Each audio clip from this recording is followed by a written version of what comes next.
Hello, this is Jack Jackson. In this video, we're going to be talking about the concepts of vector multiplication, specifically scalar multiple. So in the last video, we talked about how we could add vectors. Well, how about multiplying? Well, it turns out there's actually three types of vector multiplication.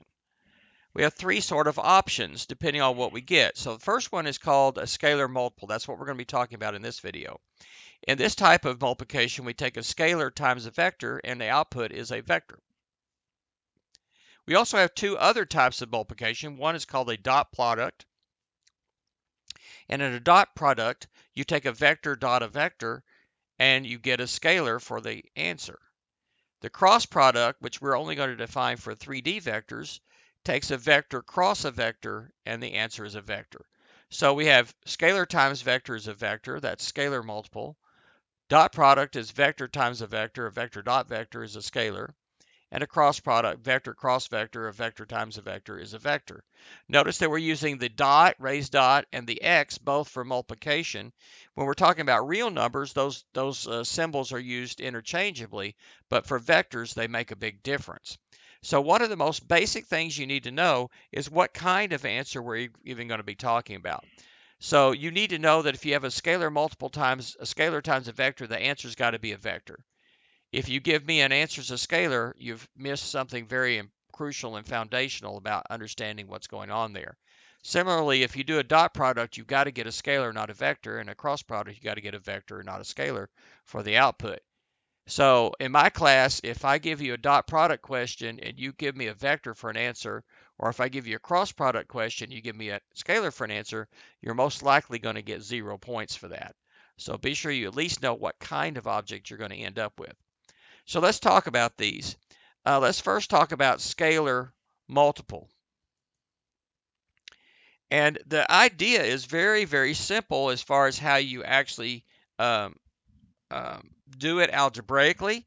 So the actual definition will be a scalar alpha, that's a real number, times some vector here, and it could be any dimension. We're mostly going to be doing this for 2- and 3-dimensional vectors in my class, but it could be done for any number of vectors. So if we take alpha times some vector a1, a2, a3 up to an, these a sub whatevers are real numbers, but altogether that's an n-dimensional vector. All you do is you just basically take the alpha and multiply it by each component. It's kind of like the distributive property, not really distributive, but something similar, where you take the alpha times each component. And that resulting is the product, which is a vector, you notice. Now, okay, so that's all well and good. That's easy to do, quite very easy to do in terms of the actual computation. But what does it mean algebraic? Well, that's what it means algebraically, but what does it mean graphically? What happens to the magnitude and direction of the resulting vector compared to the original one? Well, let's take a look here. Let's look at the magnitude of alpha times the vector v. Well, alpha times vector v by definition is, well, if v is this a1, a2, a3 up to an, alpha times that is alpha a1, alpha a2, alpha a3 up to alpha an.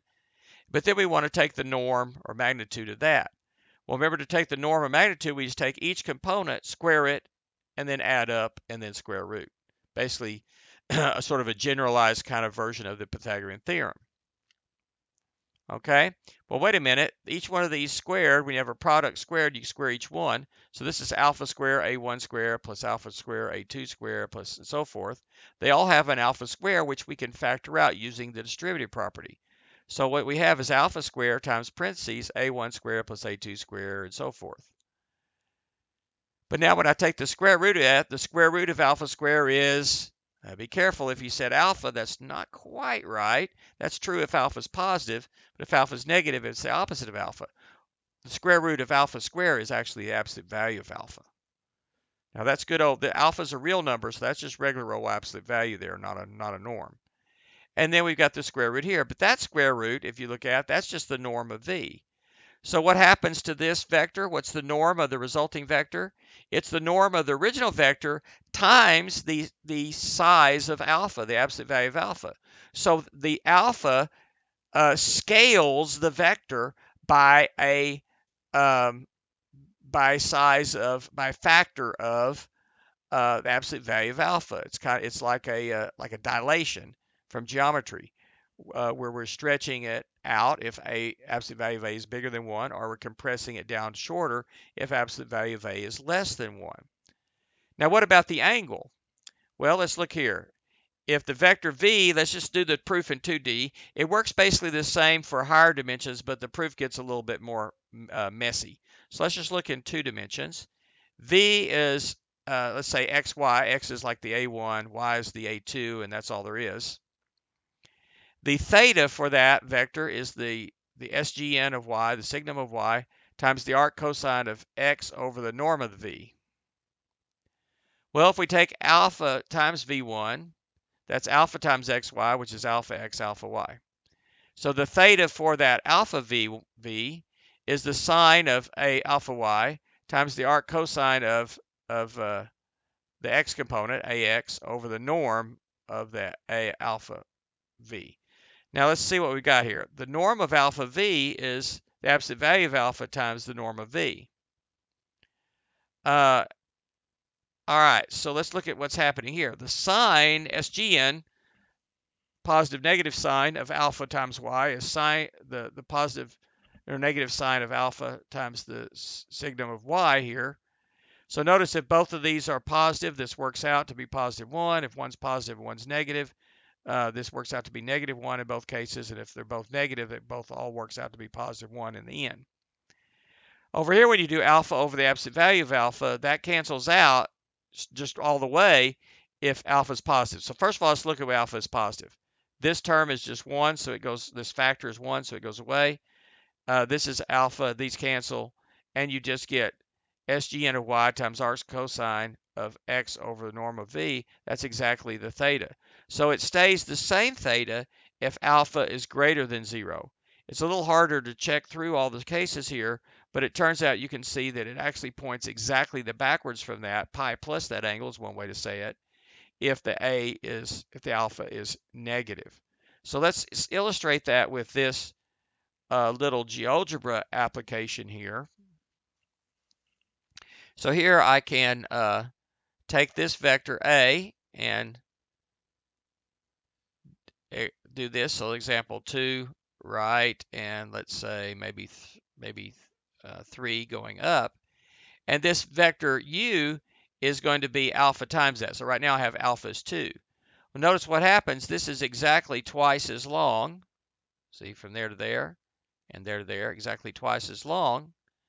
But it's the same direction. See how those are parallel? You can kind of see it a little bit better in a way if you start them at the same point. So if that alpha is scaling that, of course, if alpha is 0, then you get the 0 vector. And then as alpha is a 1, it's the same vector, but bigger than 1, it's getting longer and longer, but staying the same direction. We can also see that when alpha is negative 1, it's a vector of the same length, but it's going in the opposite direction. Notice basically I've just put the arrow on the opposite end down here. So the arrow's down here on this end instead of this end. And again, if I put it back in standard position, we can see that it is the same length, but the opposite direction.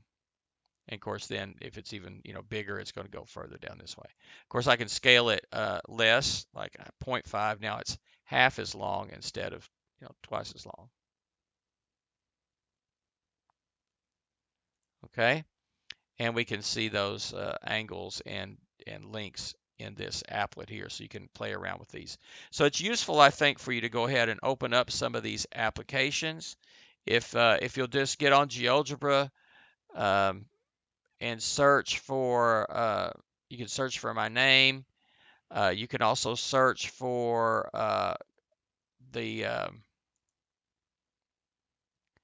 this under calculus and calculus collected resources. I think if you search for that, let's see what happens. Jackson calculus collected resources. There it comes up right away, right? And then you can just say, you click on that, and it's going to have lots of applications, lots of these GeoGebra applets for calculus 1.